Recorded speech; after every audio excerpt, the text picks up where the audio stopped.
오늘은 요한복음 16장 9절을 보겠습니다. 죄에 대하여. 예수님이 제자들에게 내가 떠나가는 것이 유익이라 말씀하신 것은 예수님이 죽으시고 부활하시면 성령님이 오셔서 복음을 깨달아 믿게 하여 구원해 주시지만 그렇지 않으면 성령님이 오시지 않아 진리의 말씀을 들어도 진리가 무엇인지 알지 못해 믿음에 이르지 못하여 구원받지 못한다는 뜻으로 말씀해 주신 것입니다. 구약 여러 곳에서는 예수님이 죽으시고 부활하여 성령님이 오셔야만 구원받을 수 있다고 말씀하고 있었는데 레위기 25장의 희년을 통하여 말씀드렸습니다.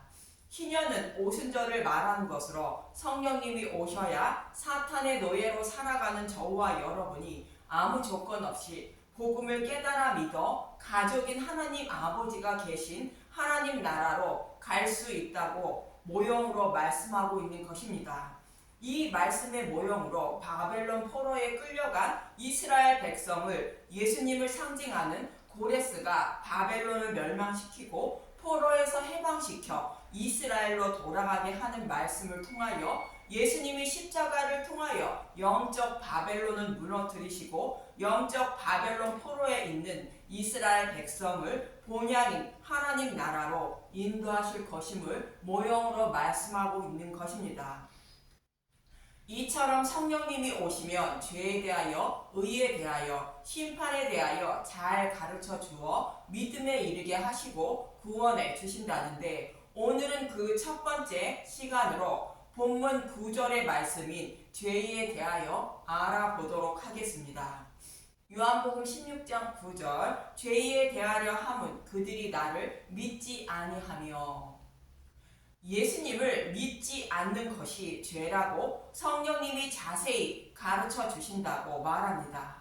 그런데 에덴 동산에 있던 아담과 하와는 선악과를 먹지 말라는 여호와 하나님의 말씀을 어김으로 죄인이 되어 에덴에서 추방당했습니다. 창세기 2장 17절 선악을 알게 하는 나무의 열매는 먹지 말라 내가 먹는 날에는 반드시 죽으리라 하시니라. 선악과를 먹으면 죄를 범한 것이 되어 지옥불에 들어간다는 말씀을 하시는 것인데 인류의 조상 아담과 하와가 이 말씀을 어겨 죄를 범함으로 모든 인류가 지옥불에 들어가게 된 것입니다. 또 출애굽한 이스라엘 백성들에게는 시내 산에서 십계명을 주시면서 이 계명을 지켜야 하나님 백성이 된다고 말씀하신 것으로 율법을 지키는 것이 죄를 범하지 않는 것이며 율법을 하나님 나라라도 하나라도 지키지 못하면 죄인이라 하나님 백성이 되지 못한다는 뜻인 것입니다. 이처럼 율법을 지키지 못하는 것이 죄라고 성경은 말씀하고 있는 것입니다. 이 말씀을 마치 자신이 살고 있는 나라의 법을 지키지 못하면 죄에 합당한 처벌을 받는 것처럼 율법을 지키지 못하면 지옥불이라는 처벌을 받는 것으로 율법을 하나라도 지키지 못하는 것이 죄라고 성경은 말씀하시는 것입니다. 그래서 이스라엘 백성들은 이 말씀 때문에 조상 대대로 하나님이 주신 율법을 지키며 살아가려고 힘쓰고 애썼던 것이며 예수님이 오셨을 때에도 바리새인들은 모세에게 주신 율법을 들먹이며 율법을 지키지 않는다고 예수님을 정죄했던 것입니다. 그런데 예수님은 유대인들이 생명처럼 여기며 지키고 있던 율법을 지키지 않는 것이 죄라 말씀하지 않고 예수님을 믿지 않는 것이 죄라 말씀하시는 것입니다. 예수님이 이렇게 말씀하시는 이유를 알아보는데 예수님은 산상수훈의 말씀을 통하여 그 이유를 말씀해 주고 있습니다. 예수님은 마태복음 5장 20절에서 서기관과 바리새인보다 율법을 더 완전하게 지켜야 천국에 들어간다고 말씀하십니다. 마태복음 5장 20절 내가 너희에게 이르노니 너희 의가 서기관과 바리새인보다 더 낫지 못하면 결코 천국에 들어가지 못하리라. 서기관과 바리새인들은 율법을 다 지켰다고 자랑하지만 그렇지 않다는 것으로 이들은 이것을 지키지 못했다고 가르쳐 주시는 것인데, 이어지는 21절에서 22절을 보겠습니다. 마태복음 5장 21절, 노하지 말라. 옛 사람에게 말한 바 살인하지 말라. 누구든지 살인하면 심판을 받게 되리라 하였다는 것을 너희가 들었으나 나는 너희에게 이르노니 형제에게 노하는 자마다 심판을 받게 되고 형제를 형제에 대하여 나가라 하는 자는 공회에 잡혀가게 되고 미련한 놈이라 하는 자는 지옥불에 들어가게 되리라. 형제에게 노하거나 욕만 해도 이미 형제를 살인한 자로 지옥불에 들어간다고 말씀하십니다. 그런데 겉으로 하는 욕만 살인한 것이 아니요 마음으로 미워하는 것도 살인하는 것이라는 뜻으로 이어지는 27절에서 28절은 이렇게 말하고 있습니다. 마태복음 5장 27절, 간음하지 말라. 또 간음하지 말라 하였다는 것을 너희가 들었으나 나는 너희에게 이르노니 음욕을 품고 여자를 보는 자마다 마음에 이미 간음하였느니라. 음욕을 품고 여자를 바라보기만 해도 이미 간음한 자로 율법을 지키지 못한 자라는 것으로 형제를 마음으로 미워해도 이미 살인하는 자라는 뜻입니다. 이것이 죄라고 예수님은 말씀하시는 것이며 이것을 모두 지켜야 율법을 온전히 지킨 자가 되어 구원을 받게 된다는 것인데, 이 말씀의 의미는 육신을 가지고 있는 모든 인류는 죄를 범하지 않고 살아갈 수가 없어 지옥불에 들어갈 처지라는 뜻인 것입니다. 그래서 예수님이 오실 수밖에 없다고 말씀하시는 것이 산상수훈의 의미인 것입니다. 그래서 사도 바울은 로마서 3장 10절에서 12절에 이렇게 말하고 있는 것입니다. 로마서 3장 10절, 기록된 바 의인은 없나니 하나도 없으며 깨닫는 자도 없고 하나님을 찾는 자도 없고 다 치우쳐 함께 무익하게 되고 선을 행하는 자는 없나니 하나도 없도다. 구약 성경에 기록된 말씀을 인용하여 죄를 하나도 범하지 않고 살아가는 사람은 하나도 없다고 말하는 것입니다. 구원받을 자가 아무도 없다는 뜻인데, 먼저 이 말씀을 기록하고 있는 전도서 7장 20절의 말씀을 보겠습니다. 전도서 7장 20절, 선을 행하고 전혀 죄를 범하지 아니하는 의인은 세상에 없기 때문이로다. 죄를 범하지 않고 살아가는 사람은 세상에 아무도 없다는 것입니다. 이번에는 시편 14편 1절에서 3절을 보겠습니다. 시편 14편 1절, 다윗의 인도자를 따라 부르는 노래. 어리석은 자는 그의 마음에 이르기를 하나님이 없다 하는도다. 그들은 부패하고 그 행실이 가증하니 선을 행하는 자가 없도다. 여호와께서 하늘에서 인생을 굽어 살피사 지각이 있어 하나님을 찾는 자가 있는가 보려 하신즉 다 치우쳐 함께 더러운 자가 되고 선을 행하는 자가 없으니 하나도 없도다. 죄를 범하지 않고 살아가는 사람은 하나도 없고 또 죄사함을 받기 위하여 하나님을 찾는 사람도 하나도 없다는 것입니다. 아브라함처럼 여호와 하나님의 약속의 말씀인 메시아 언약의 말씀을 믿고 살아가는 자가 하나도 없다는 뜻입니다. 이처럼 구약에서도 의인은 하나도 없다는 것을 말하고 있었고, 또 야곱과 에서의 동시대에도 살았던 욥도 이러한 사실을 알고 있었음을 알 수 있습니다. 욥기 9장 30절에서 33절을 잠깐 보겠습니다. 욥기 9장 30절, 내가 눈 녹은 물로 몸을 씻고 잿물로 손을 깨끗하게 할지라도 주께서 나를 개천에 빠지게 하시리니 내 옷이라도 나를 싫어하리이다. 하나님은 나처럼 사람이 아니신즉 내가 그에게 대답할 수 없으며 함께 들어가 재판을 할 수도 없고 우리 사이에 손을 얹을 판결자도 없구나. 욥의 친구 발닷의 말에 욥이 답변하는 내용인데, 발닷은 욥이 고난을 받고 욥의 자녀들이 죽임을 당한 것은 하나님께 죄를 범했기 때문이라 말하자 욥은 죄 때문이 아니라고 대답하는 것으로 사람이 아무리 죄를 범하지 않고 살려 해도 죄를 범할 수밖에 없다는 뜻으로 말하는 것입니다. 그래서 죄 때문에 이러한 고난을 당하고 있는 것이 아니라는 것을 누가 변호해 주거나 하나님이 고난을 벗어나게 해 주셨으면 좋겠다고 말하고 있는 것입니다.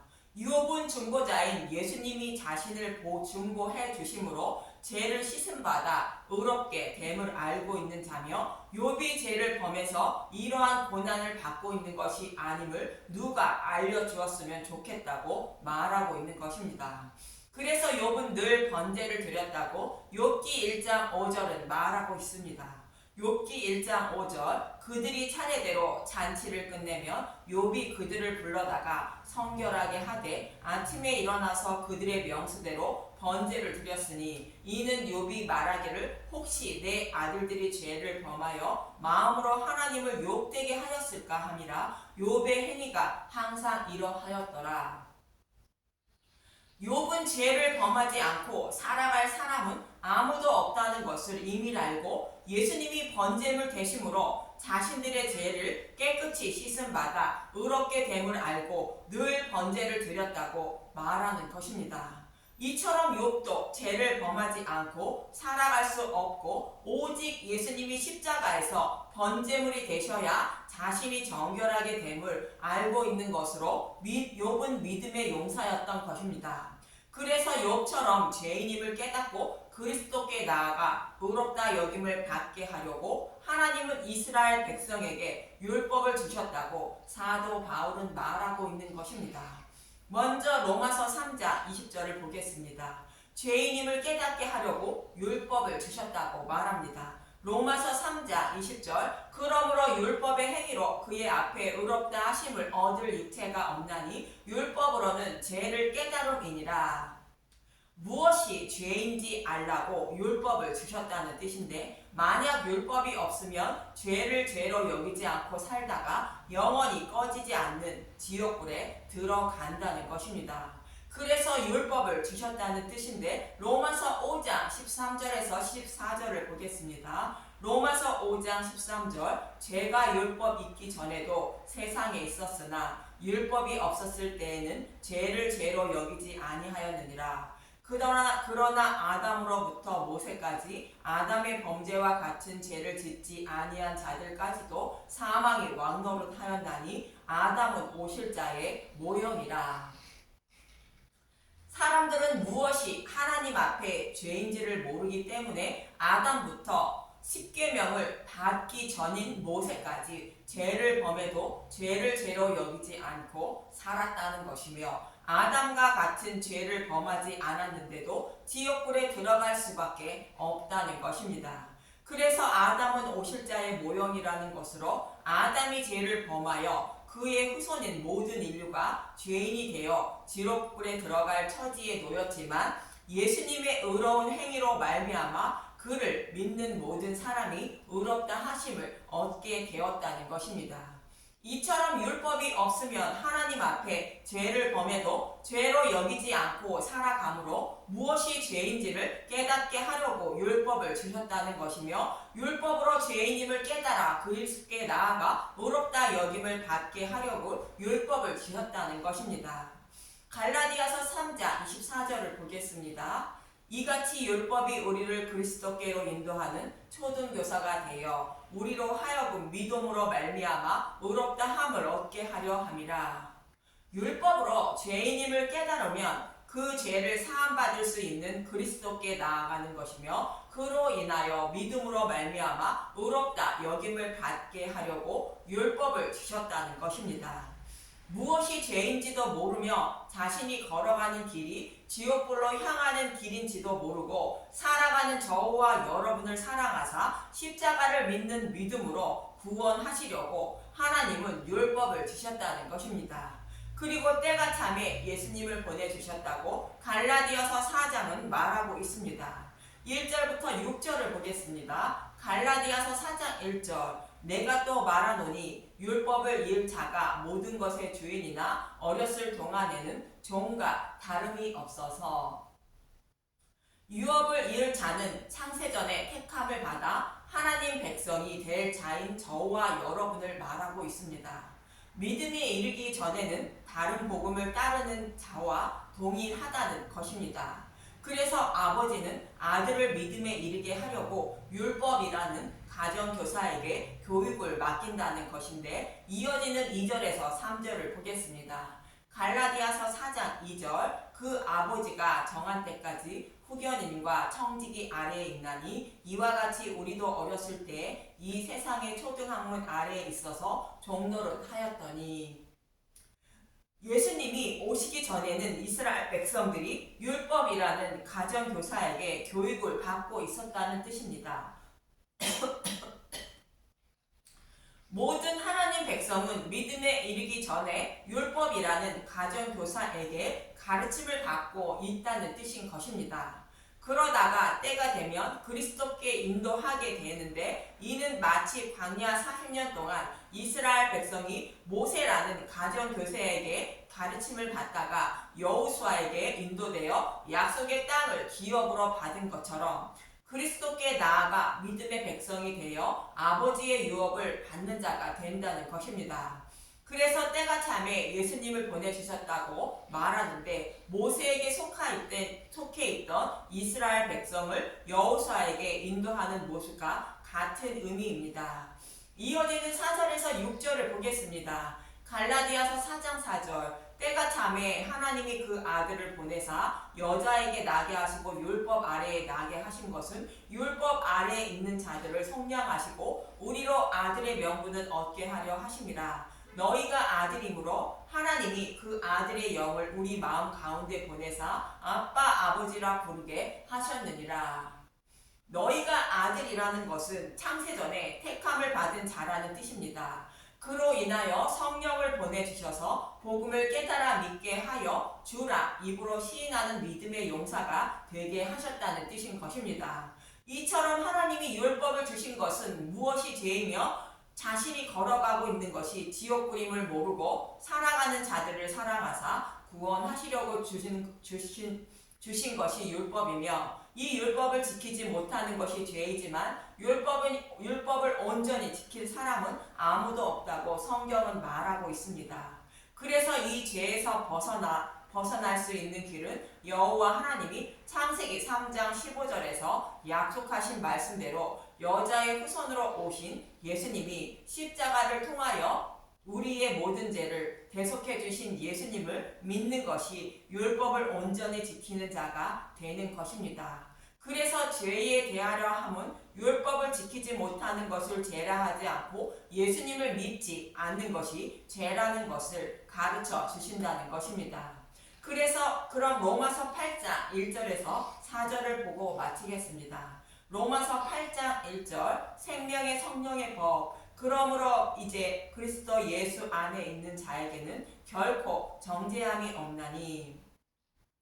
죄를 범하지 않으려고 힘쓰고 애쓰지만 죄를 범하고 있는 자신의 모습을 보고 오호라 나는 공고한 사람이로다 누가 나를 이 사망의 몸에서 건져내라 외친 사도 바울이 그리스도 예수 안에 있으므로 결코 정죄함이 없다고 말하고 있습니다. 그 이유를 이어지는 2절에 이렇게 말하고 있습니다. 로마서 8장 2절, 이는 그리스도 예수 안에 있는 생명의 성령의 법이 죄와 사망의 법에서 너를 해방하였음이라. 쉽게 말하면 성령님이 생명을 얻을 수 있도록 예수님을 믿게 하여 죄에서 해방시켜 주어 결코 정죄함을 받지 않는다는 것입니다. 로마서 8장 3절, 율법이 육신으로 말미암아 연약하여 할 수 없는 그것을 하나님은 하시나니 곧 죄로 말미암아 자기 아들을 죄 있는 육신의 모양으로 보내어 육신의 죄를 정하사 육신을 따르지 않고 그 영을 따라 행하는 우리에게 율법의 요구가 이루어지게 하려 하심이니라. 사람은 육신이 연약하여 죄를 범할 수밖에 없지만 하나님은 예수님을 대속제물로 내어주시고 그를 믿는 자는 율법을 다 지킨 자로 여겨 주신다는 것입니다. 그래서 예수님을 믿고 있는 사도 바울은 결코 정죄함이 없다고 말하는 것입니다. 이처럼 모든 인류는 죄를 범하지 않고 살아갈 사람은 아무도 없지만 예수님을 믿음으로 율법을 온전히 지킨 자가 되므로 율법을 지키지 못하는 것이 죄가 아니라 예수님을 믿지 않는 것이 죄라는 것을 성령님이 잘 가르쳐 주신다는 것입니다. 저와 여러분에게도 성령님이 오셔서 죄에 대하여, 의에 대하여, 심판에 대하여 잘 가르쳐 주어 믿음의 일을 하시고 율법을 다 지킨 자로 여겨주어 구원의 주심을 잊지 마시고 주님의 은혜로 십자가의 은혜와 사랑을 더 아는 분들이 되어 영원한 생명을 얻는 분들이 되길 간절히 기도드립니다. 감사합니다.